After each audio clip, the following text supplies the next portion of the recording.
الفعل أو شبهه وقدم عليه على جهة قيامه به مثل قام زيد وزيد قائم أبوه والأصل أن يلي الفعل فلذلك جاز ضرب غلامه زيد وامتنع ضرب غلامه زيدا.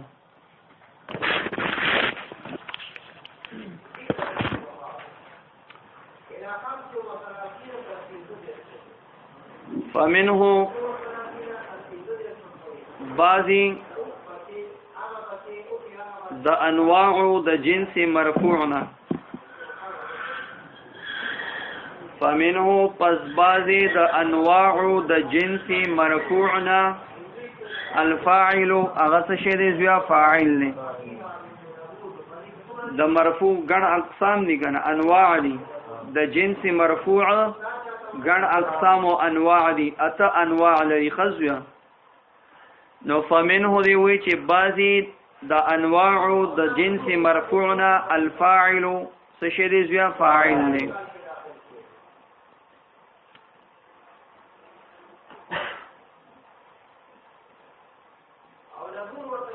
دا فاعل مصنف رحمه الله مقدم کو پس باندې پدې نور مرفوعات مقدم کو دا اولی وجه د تقدیم د فاعل پدې نور مرفوعات باندې صدا او فمنه کې د فا تفصیلیه د خزیه اوس چې کوم د مخ کې اجمال بیان شو د جنس مرفوع تعریف شو اوس دا جنس مرفوع چې کوم انواع دي دا هغه انواع او تفصیل بیانې دا هغه انواع او تفصیل مقصود دی نو دا فا تفصیلیه ده پاغی انواعو کې بحث د فاعل مقدم کو د دو وجونه د سو وجونه دو وجونه یو دا چې دا فاعل اصل نه فاعل سره اصل نه په نسبت سره نور مرفوعات ته ولی اصل نه ځکه دا فاعل جز دی د جملې فعلیه دا فاعل سره جز دی د جملې فعلیه او جمله فعلیه اصل دا په نسبت سره نور جملو ته نو فاعل هم اصل شو ځکه جز دا اصل وی جز دا اصل سوی اصل وی فاعل اصل نه ځکه دا جز دی د سویا د جمله فعلیه او جمله فعلیه اصل دا نو فاعل ممسوی اصل وی ځکه جز دا اصل وی ښا پاد شو دا خبره چې جمله فعلیه ولی اصل ده نو جمله فعلیه اصل ذکر د زیا چې اصل په جملو کې هغه ارتباط او ربط دی د اجزا او د جملې د یو بل سره د جملې د اجزا د به یو بل سره سوي زیا مربوط وي تړلې شوی به متعلق به یو بل سره به سوي تعلق وي او جمله فعلیه کې اولنې جز سوي زیا فعل وي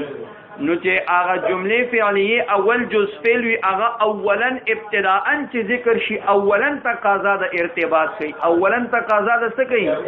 فاعل غواړي خاص غواړي اولا تقاضا د څه کوي ارتباط کوي نو ځکه چې کوم د جمله فعلیه صدا اصل ده ځکه اصل په جملو کې ارتباط د اجزا او د جملو د یو بل سره چې دا جملې د اجزا به یو بل سره مربوط وي صحیح شو او د جملې فعلیه په اول کې فعل وی هغه اولا په اول الامر کې مقتضی ده څه د ارتباط ته نو ځکه جمله فعلیه څه زیان اصل د په نسبت سره نور جملو تاسو سره بل دغه کافیه معنی یو وجه دا شوخه یو وجه څه شو زیان سره دا شاخو دغه یو وجه دویم نمبر دا چې دا فاعل دا قوی دی د نور مرفوعات نه ولی ځکه عامل د فاعل څه دی زیا دا لفظي دی عامل د فاعل څه دی لفظي دی او عامل لفظي دا قوی په نسبت سره عامل معنوي تا صحیح شو نو لہذا چې عامل د فاعل قوی شو نو دا معمول چې فاعل دی دا بم سوي دا بم قوی وي دا به هم سوي قوی وي نو فاعل قوی شو په نسبت سره چاته مبتدا تا ځکه د مبتدا عامل معنوي دی او د فاعل عامل سوي زیا لفظي او عامل لفظي قوي په نسبت سره عامل معنوي ته نو لہذا چې عامل قوي شو معمول به مسوي زیات قوي وي ځکه قوت د معمول دا په قوت د چا سره وي زیات د عامل سره وي نو فاعل قوي دی ځکه معمول عامل قوي دی په نسبت سره چاته مبتدا ته ځکه دا غي عامل ضعیف دی دا غي عامل معنوي دی او د فاعل عامل لفظي دی او عامل لفظي قوي په نسبت سره عامل معنوي ته نو ځکه فاعل څه کو بیا مقدم دا د جمهور په نسبت بعض نحویان وایي چې مبتدا اصل ده څه شی د مبتدا اصل ده په مرفوعاتو کې اصل څه ده مبتدا اصل لخوا ولی د دوه وجونه یو د دې وجنه چې مبتدا په خپل اصل باندې برقرار ده ځکه اصل په مسند الیه کې تقدیم دی اصل په مسند الیه کې څه دی چې دا به مقدم وي ښه نو مبتدا په دې اصل باندې برقرار ده دا همیشه مقدم وي او فاعل دې اصل نه خروج کړي دی فاعل چې کوم دی مسند الیه وي خو مؤخر وي مقدم نه وي ښه نو مبتدا په خپل اصل باندې برقرار ده خبره پوه شئ ادا والا لکه سره والا اواله چې سره والی څه شی وای سبق نه وخت دی ها څه خري وای زموږ په خبره پوه شئ مبتدا اصل د ونی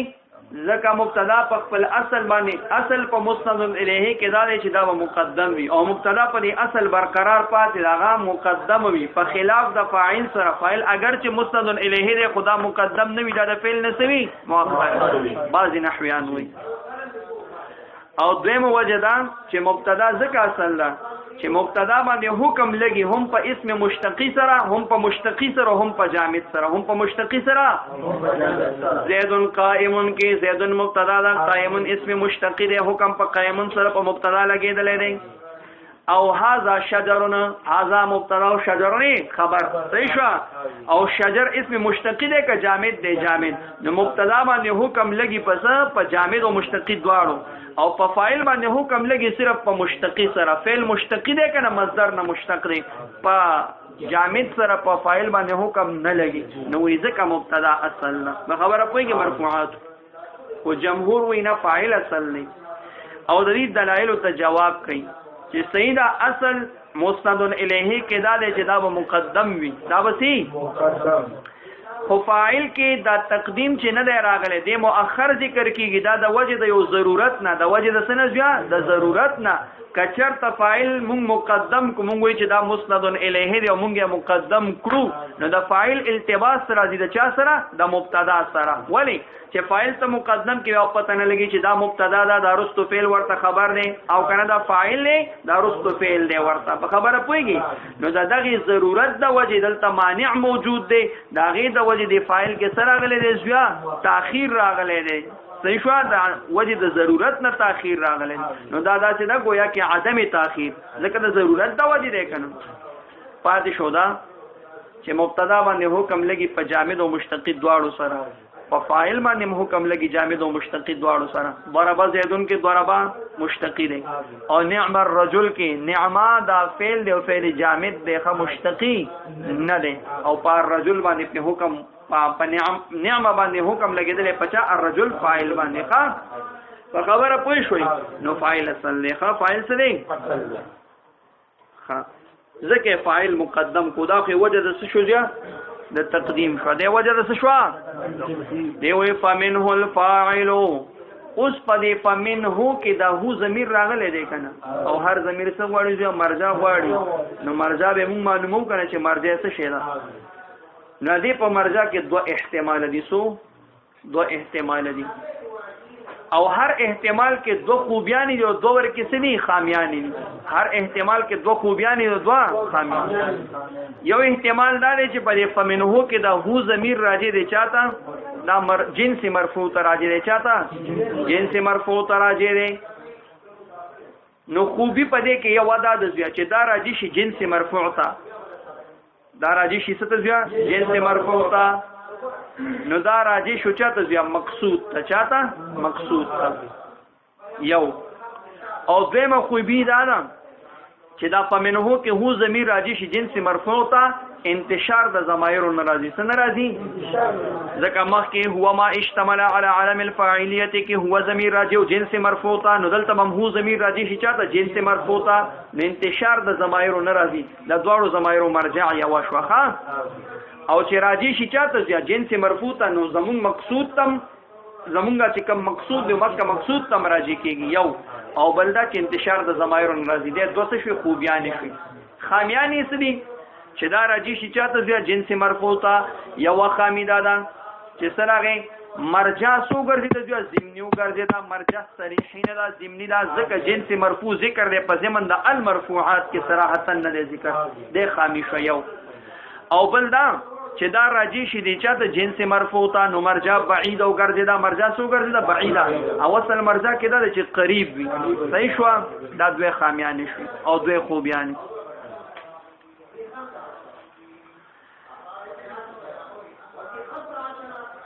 بل ما تو ورځه یا دا کراځي کې ته چاته ما اشتمل على علم الفاعلیت ما اشتملت راځي کې صحیح شو نو خوبی دا د یوا چې یو به مرجع سو ګرځي صریحي وګرځي ځکه دا صراحتا ذکر ده ما اشتمل صراحتا ذکر ده نو مرجع صریحي شو ده خوبی ده او دویمه خوبی ده چې مرجع قریب وګرځي ده هغه کې مرجع بعید او دې کې مرجع څه شو قریب شو او خامیس ده زیا یو خدا چې دا زموږ مقصود نه دی ضمیر مقصود ته راځي کېږي یو او دویم نمبر دا زیا چې انتشار د ضمائر راځي هو ما اشتمل کې هو ضمیر راځي او جنس مرفوع تا او دلته فمنه کې راځي شي ما اشتملتا نو انتشار د سره د ضمائر ته خامیان شيخه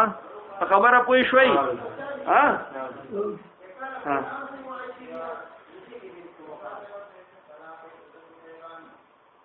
فمنه پس بازدان واغو د جنس مرفوعنا الفاعل سشده فاعل نه وهو دغه فاعل او ذ فاعل تعریف کی او هو لا فاعل ماهر غي سمتوي اوس نه دا چې اسناد کړي شوی وي نسبت کړي شوی وي الیه دغه اسم ته الیه کې هی ضمیر راځي د ماته چې هغه تعبیر د چانه دی د اسم نه الیه د اسم ته اسناد شوی د څه برابر خبر ده کدا اسم حقیقتا وی صراحتا وی کتاویلا او حکما اسم وی ښا اسم دلته دا ما ذکر دی ما عبارت دی د اسم نه صحیح شو او اسم عام شو حقیقتا صراحتا وی او کتاویلا او حکما وی ښا نو هو دغه فاعل ما هغه اسم ته وی اوس نه دا چې نسبت کړي شوی وی الیه دغه اسم ته د څه نسبت ورته شوی الفعل د فعل نسبت ورته شوی وي او شبهه یا د شبه فعل نسبت ورته شي د هغه شی نسبت ورته شي چې هغه مشابهت لري د فعل سره چې هغه څه شی دی اسم فاعل اسم مفعول صفت مشبہ اسم تبديل مصدر وغيرها ذالک خبره پويږي یا ورته نسبت د فعل شوی وي یا ورته نسبت د شبه فعل شوی وي وقدم عليه اي وقدم او مقدم کړي شوی وي دغه فعل یا شبه فعل علیه په دغه اسم باندې په تقدیم وجوبی نوعی سره په تقدیم وجوبی نوعی سره یعنی دا تقدیم د دې فعل یا شبه فعل په دې فاعل باندې په دې نوع د فاعل باندې دا تقدیم د دې فعل او د شبه فعل بسوي زیات دا به واجبي دا بسوي على جهه قيامه به اي په طریقې د قیام د دغه فعل به تر دې رستی سم پورې یعنی ما تو ګرځي خلاصه دار او تعریف د فاعل چې فاعل څه ته وي هر هغه اسم چې هغه طرف ته نسبت د فعل یا د شبه فعل شوی وي نسبت شوی وي د فعل یا د شبه فعل او دغه فعل یا شبه فعل مقدم شوی وي پچا باندې ځا علیه په دغه اسم باندې مقدم وي په دغه اسم باندې سوي مقدم وي خو په طریقې د سره ورګه دا مقدم وي دغه فعل یا شبه فعل په دغه اسم باندې په تقدیم وجوبي نوعي سره یعنی په فاعل باندې دا فعل یا شبه فعل د دې دا نوع مقدم کول سني واجب دي صحیح شو او دغه نسبت چې شوی وي د دې فعل یا شبه فعل دی رستی اسم ته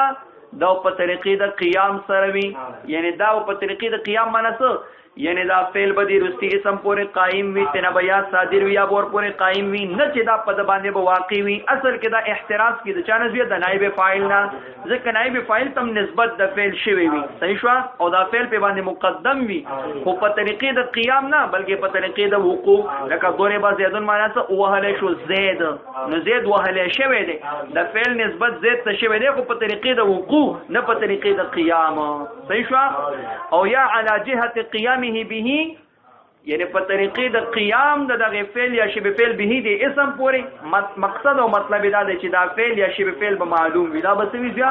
معلوم وي معلوم دا فعل به معلوم وي دا فعل به وي معلوم دا فعل مجهول نسبت په اسم ته نشي کله فعل مجهول نسبت اسم تو شو بیا دغه اسم ته فاعل نه بلکې هغه ته وي نائب فاعل ورته وي په خبره پوه شوي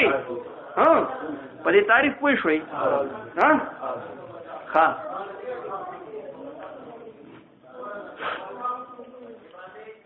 دا وې ترجمه شو په دې پوه شوي ها خماته ګورم اوس راشه دلته یو څه اعتراض واردېږي خزویا اول اعتراض دلته دا واردېږي دلته دا ما مونږ عبارت کو د سنه د اسم نه کنه دا ما مونږ عبارت کو د سنه نو معترض دلته دا اعتراض کې ماته ګورم معترض دا اعتراض کوي چې تا ما عبارت کو د اسم نه نو معلومه دا شوی چې دا فاعل بسوي اسم به کنه فاعل بسوي اسم به نو راشه زه درته خیم فاعل به اسم بنوي مثال وایا لکه مثال ته اعجبني ان ضربت زیدن تعجب کې واچول مال را اندې خبره ضربت زیدن چې توالو زید لرا دا اعجب فعل نون وقایا یا ضمیر د متکلم مفعول به او دا ان ضربت زیدن جمله چې کوم دی فاعل نه د چا د پاره د اعجبنی د پاره نو دلته خو فاعل جمله د اسم خو نه دی کنه د اسم او جمله مابین کې خو تضاد دی کنه اسم او قسم د مفرد دی اسم قسم د مفرد دی او جمله قسم د مرکب ده او مرکب او مفرد خپل کې څه دی وربلی خبره پوهیږي نو تا کول چې دا ما عبارت د اسم نه دی نو فاعل به اسم وي او حال دا فاعل خو اسم نه دی ما ته خل دلته فاعل دی او جمله واقع شوی ده نو تباغي جواب وکي ښا چې ما مخکې تول چې تعویل مو کو او مې وکړه چې اسم عام دی حقیقتا وی صراحتا وی که حکما او تعویلا وی دلته صحیح د فاعل حقیقتا اسم نه دی صراحتا اسم نه دی لیکن اسم تعویلی دی دی باندې ان ناسبه مصدریه داخل شوی دی ان ناسبه مصدریه فعل په تعویل د چا سره ګرځي مصدر سره ګرځي کنه نو دا په حکم د دی دا په قوت د دې مثال کې دی په دې جمله کې دی چې اعجبني ضربک زیدن اعجبني ضربک زیدن نو اعجب فعل نون وقایا یا ضمیر د متکلم مفعول به ضرب مضاف کاف ضمیر مضاف مضاف سره مضاف الیه فاعل د اعجبني د پاره او زیدن مفعول خبره باندې اوس پوه شئ ته پوهیږئ لکه دوی مې اعتراض دلته دا واردېږي ته بار ګوري بار مګوره دوی مې اعتراض دلته دا واردېږي چې دا خو تعریف د فاعل کې داخل شو څه شی بیا معطوف بالفاعل ورکه څه شو داخل یعنی کوم شی چې په فاعل باندې عطف شوی وي لکه توي تاسو وایي چې ضرب زیدون و نه مثال تاسو وایي چې ضربني زید و عمرو والو مال زید و عمرو و عمر والو یا تاسو بل د معطوف کم مثال جوړول شي خزیه معطوف ورکه داخل شو ولی معطوف بالفاعل ورکه داخل شو ولی ځکه د فاعل تعریف تاسو کو دا هر هغه اسم ته وای چې مخکې به فعل یا شبه فعل وي په ایمان وای د معطوف بالفاعل نه مخکې فعل وي کنه اعجب د وای ضربني زید و عمرو دا عمر عطف ته په زیدون باندې او دا زیدون د ضربني د لپاره فاعل د ضرب فعل نون وقایا یا ضمیر د متکلم مفعول به فاعل زیدون دی صحیح شو دک زیدون فاعل دی او دا عمرون عطف ته په وو عاطفه سره پچا په زید باندې صحیح شو اوس په ایمان وایا د معطوف بالفاعل د عمرن نمخ کې فعل شته کنه ضرب فعل ته مخ شته کنه او نسبت د دغه فاعل د دغه فعل د عمرن ته شوی دی کنه دی شوی زید تم شوی دی او عمر تم شوی دی دوړ ته شوی دی ضربني او هلو مال را چارالو والو زید او عمر والما نو دوړ ته د وهلو نسبت شوی دی ها او علی جهه قیامه به ده کنا علی جهه وقوعه ده نه دا نسبت په طریقې د قیام سره شوی دی امر د په طریقې د وقوع سره په طریقې د قیام یعنی دا ضرب د امر نه صادر دی واقع په باندې نه دی د فاعل ټول شرایط ورکه موجود دي کنه فاعل درې شرایط پکار دی یو دا چې د دنه مخکې فعل یا شبه فعل ذکرې صحیح شو فعل شبه فعل دشته دویم دا چې دغه فعل یا شبه فعل با نسبت شوی وچاته د رستی سمتا نسبت هم شوی دی او دریم دا چې دا نسبت په طریقې د قیام سره نه په طریقې د وقوع دلته نسبت په طریقې د قیام نه په طریقې د وقوع نو دغه تعریف د فاعل دا صادقېږي په معطوف بالفاعل باندې او حال دا د معطوف بالفاعل ته څوک نه وای فاعل ورته نه ویل کېږي هغه ته څوک فاعل نه وای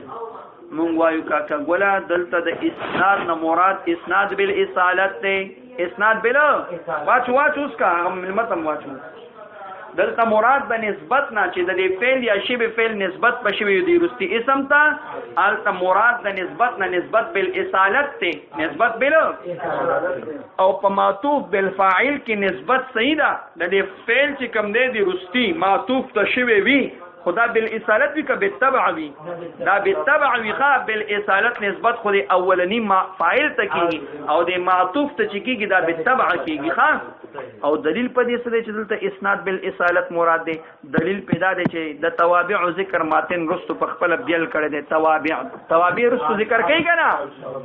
نو د دې دلیل د دې خبره ده چې دا توابع د فاعل کې داخل ماخل دلته اسناد نه مراد اسناد بالاصالت شو خبره پوه شوي ها راشد قدمتا قدم عليه على جهه قيامه به ما تو ګرځیا فاعل چاته وي هغه اسم ته چې نسبت شوی وي دی اسم ته د فعل یا د شبه فعل او مقدم وي د فعل یا شبه فعل عليه پچا باندې پدې اسم باندې د جهه د قیام نه د فعل یا شبه فعل با قائم وی یا بصادر وی د درستی اسم نه خبره پوښ معترض وی اراده د تعریف تا صادق د پچا باندې یو زید تخیم پاغه باندې د تعریف د فاعل صادق د څوک ورته فاعل نه وی بلکې هغه مبتدا د هغه څه د ځا لکراشه کریم من یکرمک کریم من یکرمک دلته دا کریمون دا صيغه د صفت مشبهه صحیح شو دا خبر مقدم دی او من یکرموکا من موصولا یکرموکا فعل مفعول به صله موصول صله دا څه شو دا جمله فعلیه دا صله د موصول سره صله نه مبتدا مؤخره ده خلاصه معترض څه وای وای دلته دا کریمون شبه فعل دی دا څه دی ځان شبه فعل د دې نسبت شوی دی چاته ځا هغه ضمیر ته چې کوم ضمیر راځي دی د من ته صحیح شو اسناد د دې کریمون شوی دی ضمیر ته چې هغه ضمیر راځي دی من او قانون دار چې اسناد ضمیر د یو شی ته دا بعینه اسناد وی هغه شی ته نو چې دلته د کریمون کې نسبت شوی دی هغه ضمیر راځي دی چې ته کریمون کې نسبت شوی دی ضمیر د دې من ته دا داسې د گویا کې د کریمون نسبت شوی دی چاته خود دې من ته صحیح شو خانو کریمون شبه فعل دی نسبت شوی دی من ته صحیح شو او د دغه من نه دا من اسم دی او مقدم دی په باندې دا کریمون دا شبه فعل په مقدم هم دی نو پکار د چې د تفاعل ویل شي کنه من یکرمک ته فاعل د چا ویل شي د کریمون ویل شي ځکه تمام د فاعل تمام تعریف په صادق دی ولی ځکه من اسم هم دی د دنه مخ کې شی به فعل هم ذکر دی دغه شی به فعل نسبت هم شوی دی چاته دی من ته نو فاعل هم دی ته وای نو فاعل نور څه ته وای خبره پويږي داغي جواب ماته ترجمه کې کړو ځه مونږ څه ویلو چې دغه فعل یا شی به فعل چې په دې فاعل باندې مقدمي دا تقدیم به واجبي نو اله به رستی سم ته فاعل ویل کېږي او دلته دا کریمون چې په دې من یکرمک باندې مقدم دی دا تقدیم د کریمون جایز دی واجب نو ځکه دا من یکرمک سره دی فاعل نه دی بلکې صدا مبتدا ده دا صدا خبره پوښ کته اعتراض کې چې زبر توخه مرزا تقدیم به واجب وي د یو شی به فعل لکه ما تو ورزه به در توخم بل مثال در تخیم دین او دانګل فدار رجل فداری رجل دلته اوسو ګرځي دا فدار جار مجرور دی صحیح شو دا چې چا پورې متعلق دی استقر پورې متعلق دی دغه استقر فعل نه صحیح شو د کې د استقر نسبت دی رجل ته شوی دی ولی ځکه استقر کې ضمیر دی راجع دی رجل ته د استقر نسبت اک ضمیر ته شوی دی او نسبت او اسناد ضمیر د یو شیستا دا بعینه نسبت او اسناد بعین غسیستا نو گویا کې د استقر نسبت رجل تو شو او استقر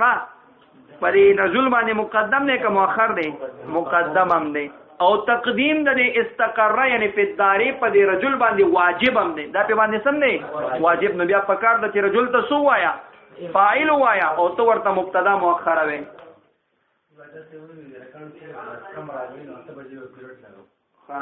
لس کم راځي ښا ا په خبره پوه شئ اوس دی رجل ته سو وایا فاعل وایا کنه ځکه دنه مخکې فعل ذکر دی صحیح شو دا فعل نسبت هم ورته شوی دی صحیح شو او دکا تقدیم د فعل په دی رجل باندې دا واجب هم دی او بیا ته رجل ته سوی مبتدا ورته فاعل ورته نه وي دا ولی جواب دا دی مار د ترجمه کې کړو چې مراد د تقدیم نزله ځا تقدیم وجوبی نوعی دی تقدیم وجوبی نوعی دی یعنی په دې نوع د فاعل باندې با دا فعل او شبه فعل مقدم کول سیځه یعنی په دې فاعل باندې با نوع د فعل او شبه فعل په دې فاعل باندې مقدم کول سی واجب وي او راشه دا رجل مبتدا دا فاعل نه ولی ذکر دلته دا فدار جار مجرور دی کنه او په دې مبتدا باندې دا جار مجرور دا نوع مقدم کول واجب نه ني بلکې دلته خو صرف د یو مثال کې تقدیم د جار مجرور په دې مبتدا باندې دا واجب شوی دی او دا غي وجه څه ده چې دلته مبتدا نکره ده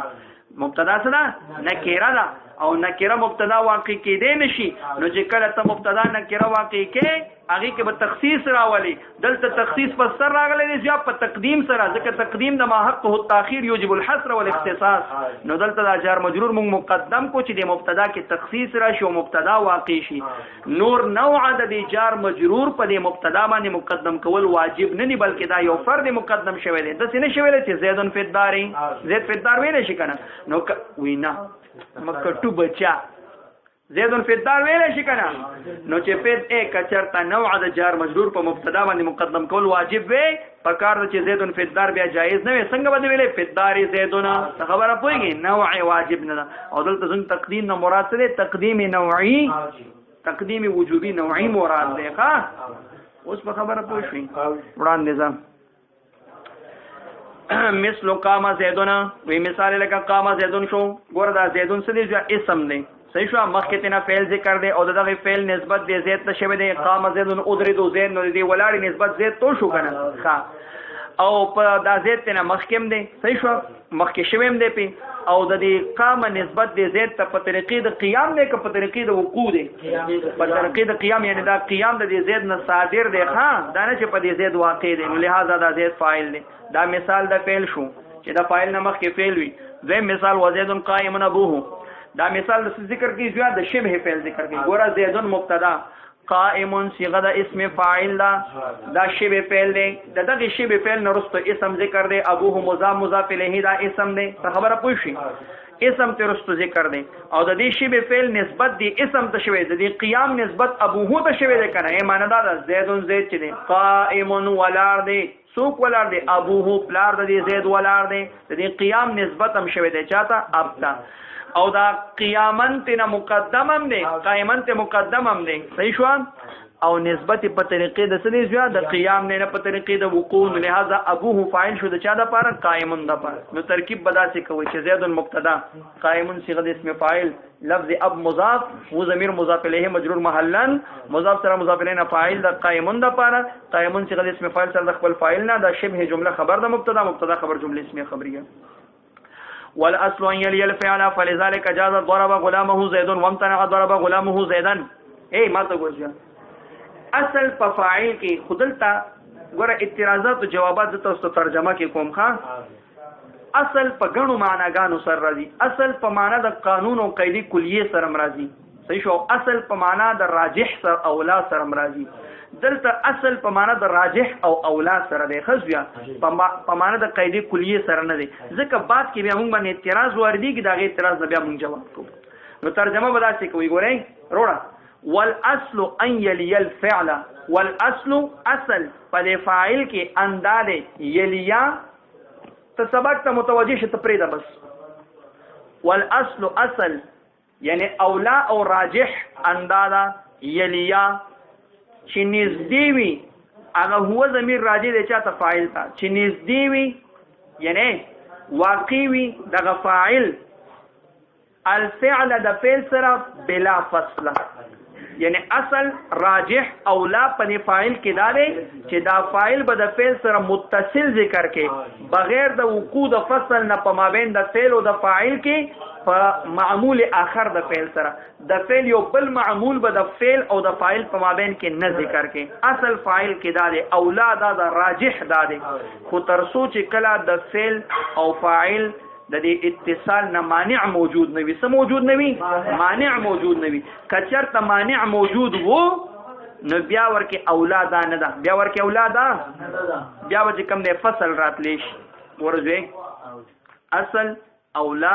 راجح په فاعل کې هغه دا دی چې دا د فعل سره متصل ذکرې د فعل او د فاعل په مابین کې فصل را نشي په معمول آخر د فعل سره، د فعل یو بل معمول سره لکه مفعول سره د فعل او د فاعل مابین کې فصل را نشي. خو کله چې کله د اتصال نه مانع موجود نه وي، کچرته اتصال نه مانع موجود وو بیا به کوم نه فصل راتلی شي، بیا به اولا فصل وي، بیا به اولا س وصل نه وي. ښه په خبره پوه شوي؟ دا مې درته وویل کنه. اوس یو دوه اعتراض دي کې دا غي جواب کوم دي، ترجمه کې مې درته حل کړه. والاصل ان يلي الفعل، و اصل اولا راجح انداز يلي الفعل چې نږدې وي دا فاعل متصل وي دا فاعل د چا سره؟ د فعل سره، چې د فعل او د فاعل په مابین کې فصل په بل معمول د فعل سره را نشي. ما ته ورته اوس معترض د اعتراض کې چې الګ کې دي شي اصل په معنا د قانوني کلی سره وي، اصل په معنا د قانوني کلی سره وي، قاعده کلیه سره، او د قاعده کلیه خلاف ورزي کول ناجایز او ناروا دي. نو بیا را شپکار د چې دا مثال دی ناروا شي چې دا څه وي ضرب عمرا زیدون، ضرب عمرا، او حال دا دی دا ترکیب بالکل جایز دی، ښه صرف خلاف اولا جایز دی. نو پکار دا که اصل په قانوني قاعده کلیه په معنا سره شي، پکار دا چې دا مثال جایز نشي د سره، ځکه د قانوني کلی د قاعده کلیه خلاف ورزي ناروا ده. نو بیا پکار دا چې دلته خو ماته وګوره دا ضربه فعل دی، عمران مفعول به دی، زیدون فاعل دی، د فعل او د فاعل په مابین کې فصل په مفعول لاغله دی کنه، نو د قاعده کلیه خلاف ورزي شوی ده کنه. دا غي جواب ما ترجمه کیو کو کنه چې اصل دلته په معنا د سر دی اولا او راجح، یعنی اولاد دا چې د فاعل او د فعل په مابین کې فصل په بل معمول سره را نشي کرالو، صرف خلاف اولا کیږي. ښه خلاف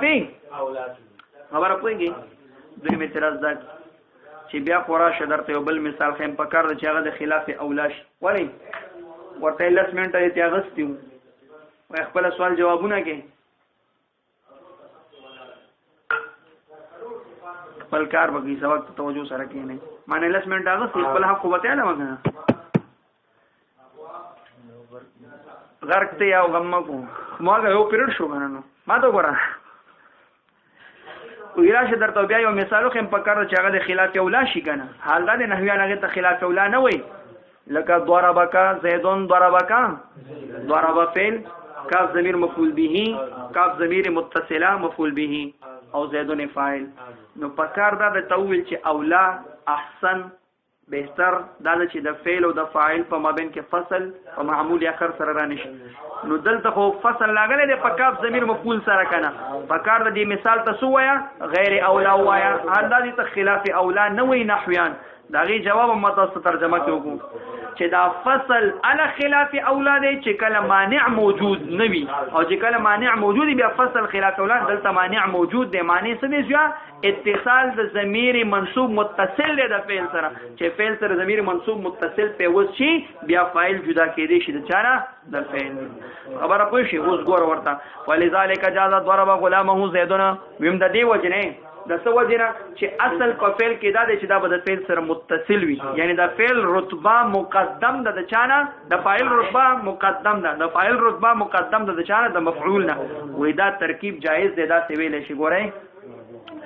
ضرب غلامه زیدون، ضرب غلامه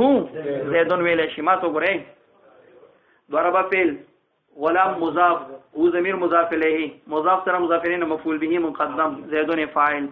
په دې غلامه کې دا هو ضمیر چا ته راځي دی؟ زید ته راځي دی. په ایمان وای د زید مخکې ذکر شته دی ضمیر نه، د زید ذکر خروست را روان دی، نو دې ته څه وی؟ اضمار قبل الذکر، اضمار او اضمار قبل الذکر ناروا دی، اضمار قبل الذکر ناروا دی. خصبیا دا غي جواب د پخپلو کې وی سید اضمار قبل الذکر ناروا دی، خو چې اضمار قبل الذکر هم لفظا وي هم رتبتا وي، نو اضمار قبل الذکر لفظا او رتبتا ناروا دی.